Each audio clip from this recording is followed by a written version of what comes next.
How's it going, everyone? It's Liam Caddison here. It's Charmed time with episode 7 of season 8. Old Face returning, of course, and a very interesting episode, which you can check out my reaction in the link below in the description box in this video, as well as the comments pinned below. You could also check out my full reaction on Patreon to this episode, and latest in terms of Charmed episodes that I am uploading onto Patreon is episode 20 of season 8, the penultimate episode ever of my Charmed reactions, because as of recording, I have concluded Charmed.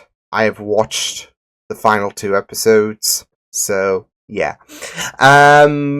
But yeah, like I said, those final 2 episodes will be available next week. Of course, let me know your thoughts about this episode down in the comments below, as well as, maybe my reaction and whatnot. Give the algorithm a boof. And yeah, I will see you guys next time. Hope you guys take good care of yourselves, and until then, toodles. Yeah, I'm guessing that all those people that got freed are now having a brand new start in the 21st century, which is going to be kind of weird, just based on the fact that Murphy was able to track down the families of the innocents and whatnot. Because I was wondering, I'm going to send them back, is there going to be some way to send them back into the past, etc.? So, yeah. But, yeah, we did hear that little jingle from JD. So, he has seemingly become a white lighter, so that's all well and good.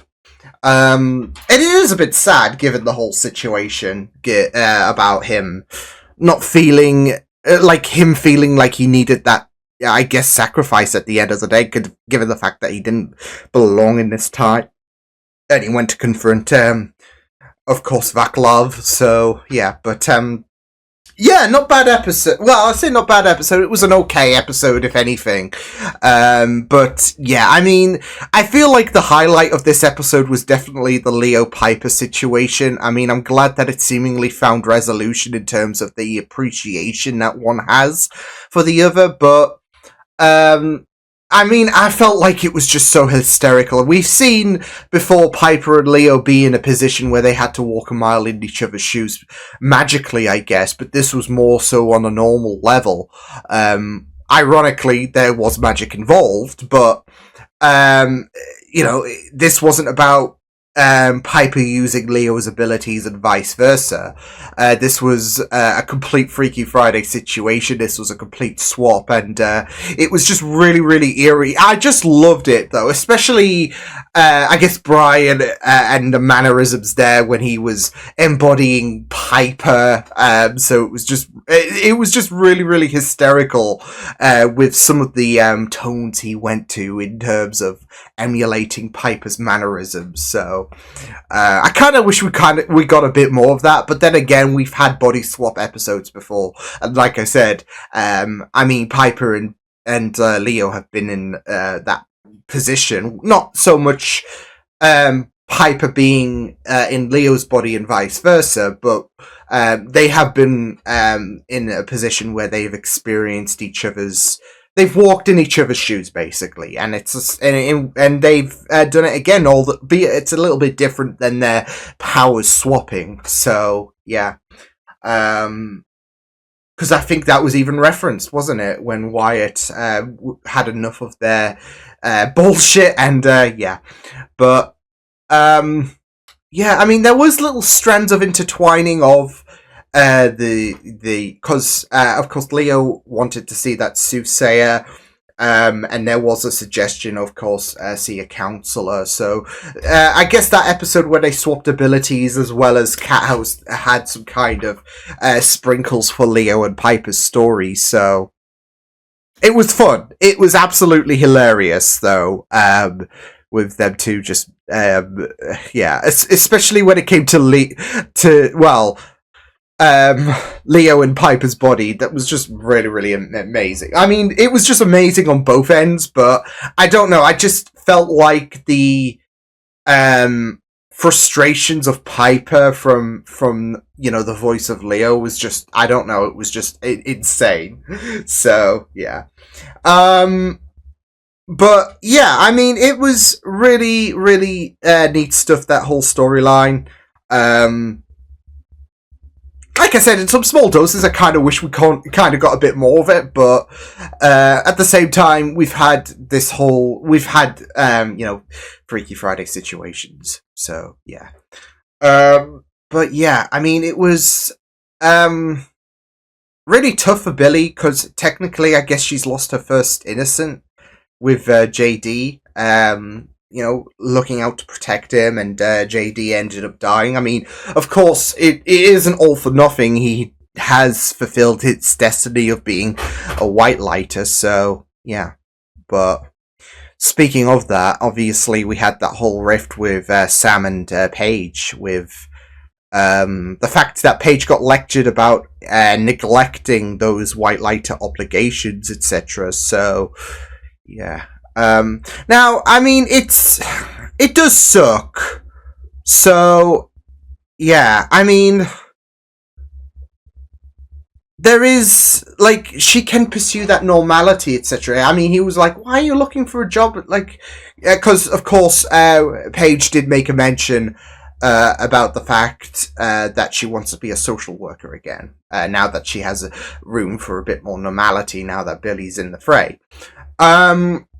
But I mean, it does suck when it comes to the blame towards Paige, really, because I mean, you can't blame her for feeling a bit sore about the sudden appearance of her father, like after 3 years. No call, no, and that's it though. There doesn't seem to be like any kind of off-screen mentions that Sam has showed up and whatnot. I was even thinking, like, what was his reaction? Because surely he would have caught wind that the Charmed Ones have died. So where was he during this whole debacle? So, yeah, I mean, you can't exactly blame, you can't exactly blame Paige in a sense for not feeling a bit too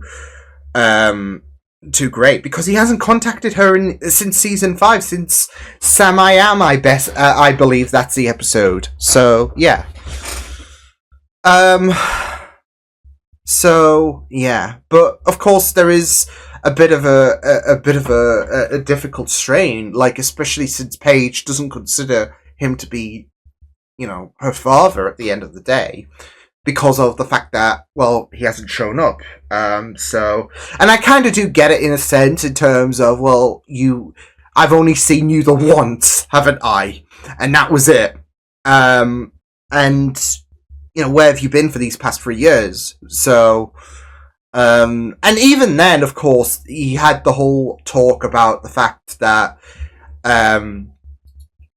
in regards to, out of respect for, her adoptive father's memory, he chose to stay away and felt like he never had room for Paige's life. And I'm feeling like, okay, right, okay.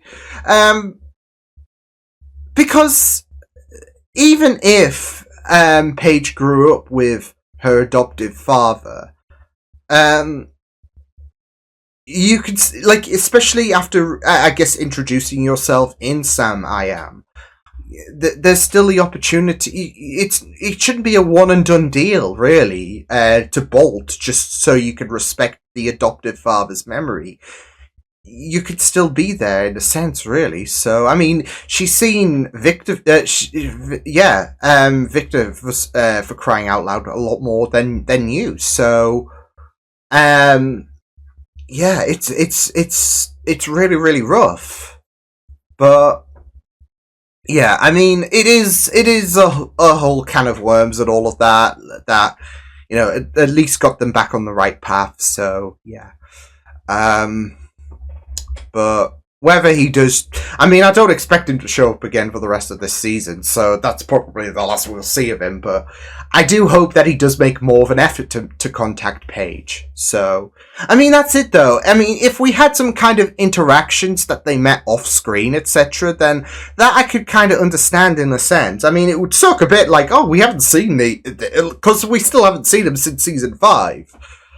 But it just feels a bit difficult, doesn't it? But of course, you've got Sam lecturing Paige about the fact that she is not well focused on white lighter abilities, etc. And based on that lecture, you're seeing a lot more instances where Paige is just being so distant about using those white lighter abilities. So.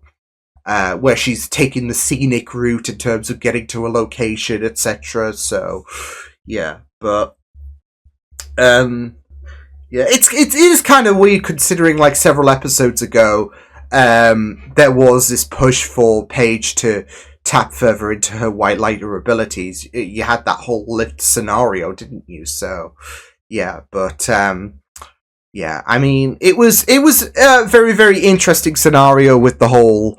The Vaclav situation. So, like I said, I mean, it's kind of weird with the Innocence. Basically, oh, this is your new time frame. I would have thought, okay, is there going to be some way to, zip them back in time or whatever? I don't know. But no. No. It's just a situation where they have to adjust to the 21st century, so good luck with the Kardashians. You're gonna need it, because you'll wish you were in hell. I know it didn't exist then, grateful times. But, yeah, no, in all seriousness, it was very, very interesting because, I mean, it's a very, kind of interesting premise that I've seen before, like I said, on another show. So, yeah. And that is, as well, an episode that isn't really, considered, amazing or anything like that. But, I mean, it was still enjoyable. It was still fun to go through. And it's the same here, really. So, yeah. Well, I'm on the unpopular opinion, I guess, where it was fun to go through. I know people like to kind of slander Thea her, the Doctor Who episode, but no, I kind of did like it. It wasn't great, it wasn't amazing, but it was fun to go through, and it's the same with this episode, I feel. So, yeah. And Phoebe's whole situation was just, yeah. I mean, yeah, yeah, that's it.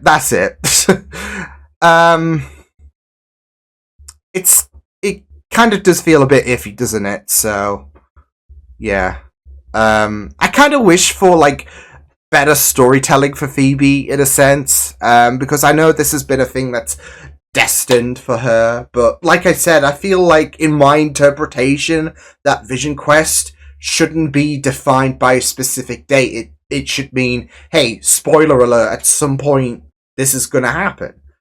And thus, she wouldn't need to rush shit and that's what's happening here.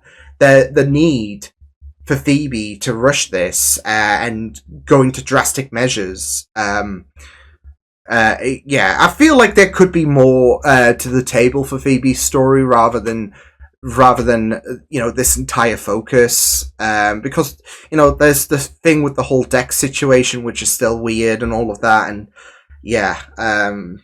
Because we haven't even gotten an update in regards to, okay, so have you and Dex sorted things out? Are you taking things a bit slowly? So, yeah. I'm going to say, for the sake of brevity and for the sake of, I guess, Phoebe's pursuit of going to a sperm bank, that things did not pan out well. That's my interpretation. If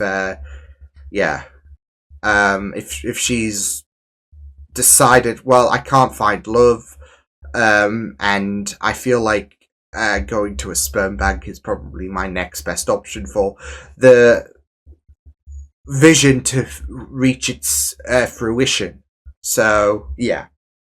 But like I said, I feel like with the Vision, it should be... it's not set in stone to a certain date. That's my take, and I'll ride with that just because I really want Phoebe to have something more going for her in regards to her own story in this show. So yeah, but that's just my 2 cents about the matter. But like I said, it was not a bad episode. It was okay, but yeah, very fun stuff with the whole swapping of Leo and Piper. Yeah. And JD was a very, very interesting character as well. I guess with Billy, she had her first glimpse as well with, I guess, a love connection in this show. So yeah, because there was a bit of a spark between her and JD, but she also lost JD as well. So yeah, but yeah, that was Charmed. That was episode 7 of season 8. I'll see you guys next time. Hope you guys enjoyed this reaction. Check my videos on the right if you want to check out more of my content. You can also subscribe to my media feeds and channel if you want to. Hope you guys enjoyed this reaction. Hope you guys take care, and I will see you guys next time. Toodles!